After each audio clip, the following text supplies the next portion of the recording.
Good morning dear student. उम्मीद करता हूँ आप सभी लोग पढ़ रहे होंगे। पिछले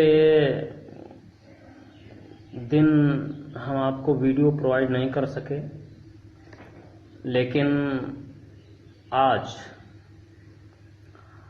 वीडियो क्लास के माध्यम से हम आज आपसे बात करेंगे।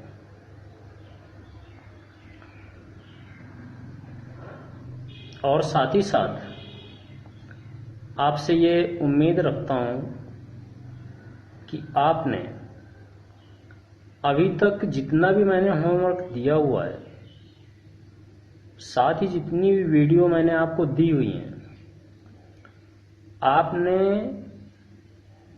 पूरे काम को कंप्लीट कर लिया होगा और वीडियोस को आप लगातार देख रहे होंगे। हमारे वीडियोस को आप डिलीट ना करें, उन्हें आप अपनी सेकेंडरी मेमोरी में सेव रखें, ताकि आप वीडियोस को कभी भी देख सकते हैं। मतलब आप कितनी भी बार वीडियो को देख सकते हैं और तुम्हारी जो प्रॉब्लम्स होंगी वो उसी में समाहित होंगी। जो सलूशन भी होंगे वो वीडियो के थ्रू ही मिलेंगे, वो वीडियो में ही होंगे। इसलिए कोई भी स्टूडेंट हमारे किसी भी वीडियो को डिलीट ना करे। साथ ही साथ हम आपके होमवर्क को आपके घर आकर चेक भी करेंगे। इसलिए don't careful, be careful, don't be careless, don't be careless, लापरवाह ना हो। ओके, लापरवाह किसी भी कीमत पर ना हो। Be careful. ओके। और आज हम विषय को आगे बढ़ा रहे हैं। अभी तक आपने पढ़ा हुआ है दृढ़पिंड, प्रत्यास्था, प्रत्यास्थता की सीमा, विरूपक बल, विकृति, टाइप्स ऑफ विकृति, विकृति के प्रकार, और उनके मात्रक पढ़े, विमी सूत्र के बारे में समझा, एटसेट्रा। अब आज हम आपको पढ़ाने जा रहे हैं प्रतिबल। आज आप पढ़ेंगे प्रतिबल। तो आइए देखते हैं क्या होता है प्रतिबल। अभी तक हाई स्कूल में डियर स्टूडेंट्स, आपने हाई स्कूल में पढ़ा हुआ है दाब। दाब क्या होता है? दाब, जैसा कि आप जानते हैं, किसी पृष्ठ के प्रति एकांक क्षेत्रफल पर लगने वाले बल को दाब कहते हैं। किसी पृष्ठ के प्रति एकांक क्षेत्रफल पर लगने वाले बल को दाब कहते हैं। मतलब क्या?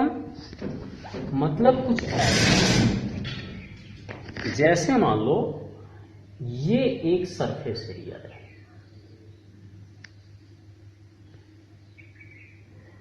This is a surface area, और इस सरफेस एरिया पर कोई बल लगाया जा रहा है, कोई बल लगाया जा रहा है, ऐसे दबाया जा रहा है नीचे की। ओके, तो मान लो यदि सरफेस एरिया का मान ए है, it is the surface area and लगने वाला फोर्स force applied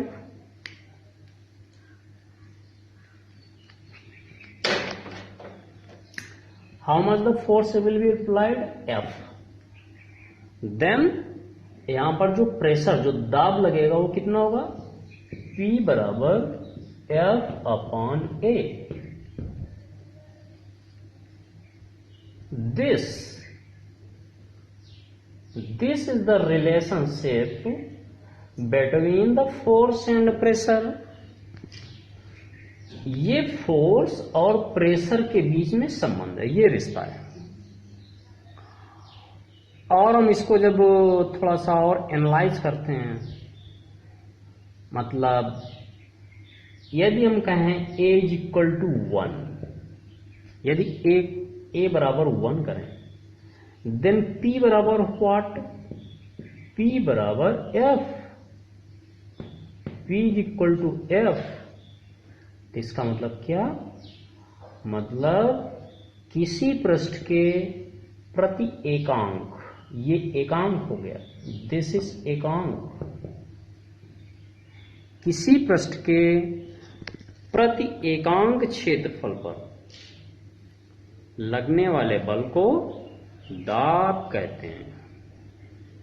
किसी पृष्ठ के प्रति एकांक क्षेत्रफल पर लगने वाले बल को दाब कहते हैं। वैसे क्या आप कैसे डिफाइन करते हैं, किसी पृष्ठ में लगने वाले बल और उस पृष्ठ के क्षेत्रफल के अनुपात को दाब कहते हैं। आप ऐसे डिफाइन करते हैं। So this is the pressure, this is the pressure and this is the area, ये दाब कहलाता है। अब हम प्रतिबल क्या होता है, स्ट्रेस, इंग्लिश में इसे स्ट्रेस कहते हैं। Stress, what is the stress?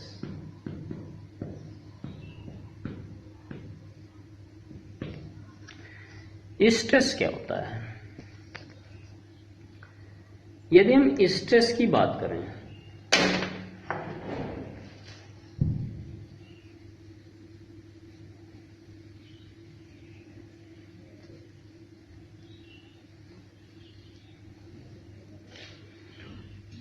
जैसे suppose that this is A duster, ये डस्टर है और इस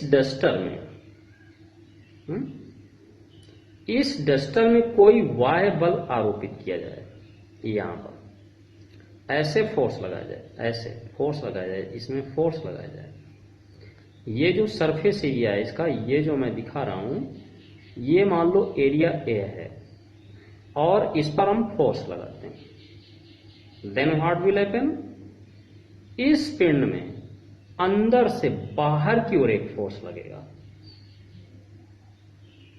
ओके, जैसे मान लो ये जो सरफेस एरिया, ये जो पिंड है, इसमें यहां पर हम फोर्स लगाते हैं। ये जो मैं अंगुली जिसमें चला रहा हूं, दिख रहा है कि नहीं दिख रहा है, जिसमें मैं अंगुली चला रहा हूं, इसमें यदि हम फोर्स लगाएं तो फोर्स लगाने से क्या होगा कि अंदर से बाहर की ओर एक अनादर फोर्स वर्क करने लगेगा।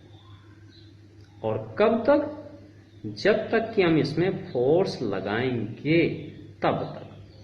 जैसे ही फोर्स हटा देंगे तो अंदर से लगने वाले फोर्स का मान भी खत्म हो जाएगा, जो अंदर से बाहर की ओर फोर्स लगेगा वो भी उसका भी मान खत्म हो जाएगा। तो अब क्या होता है, जैसे सपोज दैट ये एक बॉडी है, this is a body and we are applying a force, external force, this is the force, external force.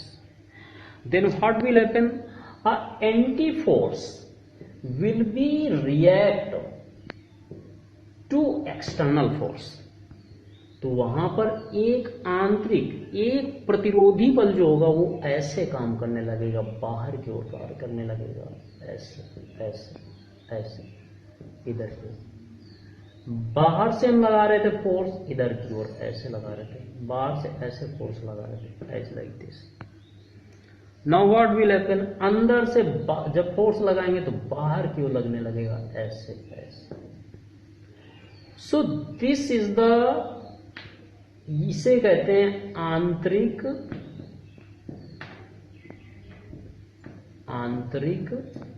प्रतिक्रिया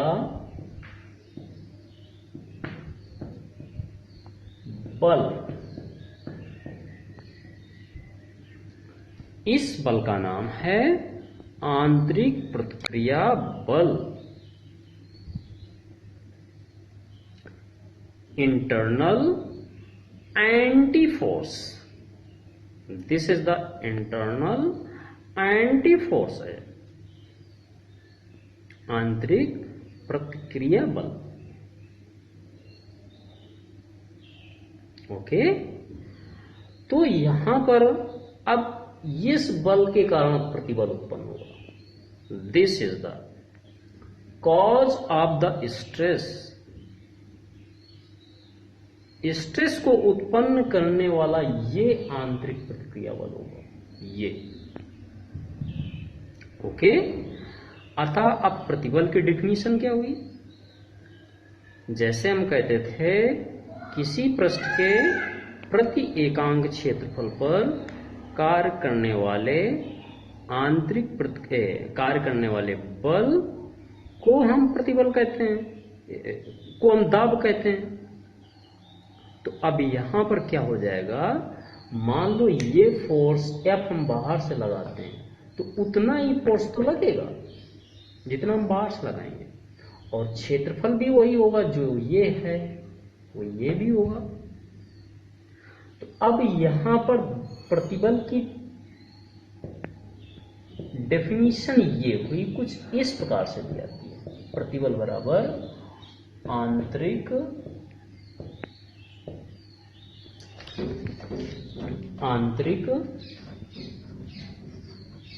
प्रतिक्रिया बल बटे क्षेत्रफल। आंतरिक प्रतिक्रिया बल बटे क्षेत्रफल अर्थात what, P is equal to F/A।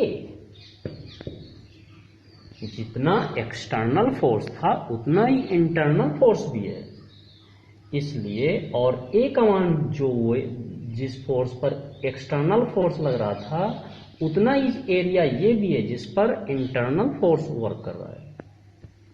सो अब हम यहां पर कैसे इसको डिफाइन करते हैं, किसी पृष्ठ के प्रति एकांक क्षेत्रफल पर कार्यकारी आंतरिक प्रतिक्रिया बल को प्रतिबल कहते हैं। किसी पृष्ठ के प्रति एकांक क्षेत्रफल पर कार्यकारी आंतरिक प्रतिक्रिया बल को प्रतिबल कहते हैं। ओके, यदि यहां पर मैं क्या करूं, मतलब ये आएगा कैसे, यदि A इक्वल टू 1, A बराबर 1, तो क्या होगा, P बराबर क्या, F न्यूटन, ऐसा। मतलब किसी पिंड के प्रति एकांक क्षेत्रफल पर कार्यकारी आंतरिक प्रतिक्रिया बल को प्रतिबल कहते हैं। So this is the complete explanation about the stress. Stress के बारे में ये कंप्लीट एक्सप्लेनेशन है। स्ट्रेस को हम इस प्रकार से समझेंगे, ये सूत्र देखते हैं। समांतर क्या है, समांतर तो दोनों में एक ही है, जो दाब है वही देखो वही प्रतिबल का भी सूत्र आ रहा है, जो दाब का सूत्र आता है वही प्रतिबल का रहा है। देखो P is equal to F/A, और द P बराबर क्या होता है, P बराबर भी क्या होता है F अपान ए, बट ये जो फोर्स होता है दैट इज एक्सटर्नल, ये बाहरी बल होता है। और एरिया तो वो है जिस पर ये फोर्स लग रहा है, एरिया तो वो है जिस पर फोर्स लग रहा है। अब इस फोर्स के कारण ये आंतरिक प्रतिक्रिया बल उत्पन्न होता है, अंदर से उत्पन्न होता है, जो बाहर वाले लगने वाले बल का विरोध करता है। और इस प्रतिक्रिया बल के कारण होता है इसमें प्रतिबल। This is the reason. हाँ, स्ट्रेस उत्पन्न होने के और भी कारण हो सकते हैं, जैसे किसी पिंड को गर्म कर दिया जाए और गर्म करके अचानक ठंडा कर दिया जाए, तब भी स्ट्रेस उत्पन्न हो जाएंगे। किसी वस्तु को ठंडा कर दिया जाए, बहुत ज्यादा ठंडा कर दिया जाए, तब भी स्ट्रेस उत्पन्न हो जाएंगे। किसी बॉडी को हथौड़े से पीट दिया जाए, तब भी स्ट्रेस उत्पन्न हो जाएंगे। तो स्ट्रेस उत्पन्न होने के बहुत सारे रीजन्स हो सकते हैं, ना जाने कितने रीजन्स हो सकते हैं। ये टर्म्स और कंडीशंस पर निर्भर करता है। ओके, तो आई होप यहाँ पर आपको कुछ जानने को मिला होगा। तो अब हम नेक्स्ट हेडिंग की ओर बढ़ते हैं, और नेक्स्ट हेडिंग है आपकी